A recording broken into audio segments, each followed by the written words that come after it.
দফা আদায় না হওয়া পর্যন্ত এই বাংলাদেশে কোনো নির্বাচন হতে দেওয়া হবে না।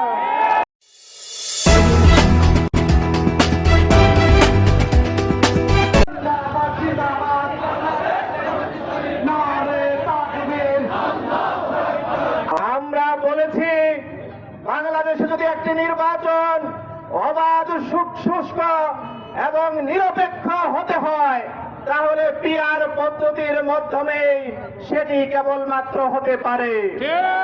ইতোমধ্যে বাংলাদেশের অধিকাংশ রাজনৈতিক দলগুলো পিআর পদ্ধতির পক্ষে তাদের মতামত জানানোর পরেও কিসের ভিত্তিতে একটি নির্বাচনের আয়োজন করা হচ্ছে জনগণ তা জানতে চায়। এখন পর্যন্ত জুলাই সনদের সাংবিধানিক ভিত্তির কোন ব্যবস্থা আমরা দেখতে পাচ্ছি না। শহীদের রক্তকে অবমূল্যায়ন করে কিসের নির্বাচনের আয়োজন?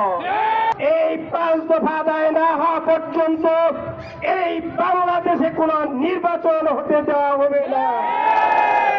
প্রয়োজনে এই জুলাই অভ্যুত্থানের মতো বাংলাদেশে আরেকটি বিপ্লব হবে ইনশাআল্লাহ। আপনারা সুন্দর একটি বাংলাদেশের গঠন করতে চান, বাংলাদেশ জামাত ইসলামী যে দাবিগুলো তুলেছে সে দাবিগুলো আপনারা মেনে নিয়ে সুস্থ এবং সুন্দর একটি নির্বাচনের ব্যবস্থা করুন।